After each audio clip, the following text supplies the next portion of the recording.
And then just before the new iPad OS, which is probably the biggest of the entire bunch, VisionOS, which has hilariously gone from 1.0 to 2.0 to 26. I'd call this a small upgrade, but an important upgrade. You can tell that they're still slowly trying to continue to flesh out what a spatial computing world could look like. You've got new widgets that are more depthy than before, they're more customizable than before, and they stay put exactly where you've placed them, even if you reboot the headset, which that level of object permanence is very cool. Like this Photos widget almost looks like a window into another world with how solidly it's planted and the depth effect. And speaking of depth, it now has improved tech to be able to better transform your flat 2D images into depthy 3D ones that you can look around. And it can use that same tech in Safari for spatial browsing so that you can actually see inside of the images as you're flicking through. I would say there's a dramatic transformation to personas. You know, the image of you that the Vision Pro can create when you're on a call with someone, the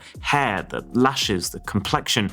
Considering that the headset isn't actually seeing close to your full face while you're talking, this is eerily good looking. Keyword eerie. And then there's also some new spatial accessories like this Logitech pen that can draw in 3D space and PSVR 2 Sense controller compatibility. But Vision Pro, just like the Mac, is not currently the place for gamers, especially when you compare it to the Meta Quest. These are all good features, but none of them enough for me to want to pick up my dusty Vision Pro. It definitely feels like they're leaning more into enterprise, maybe having seen it not be such a hit with the consumer market. I'd give it 6 out of 10.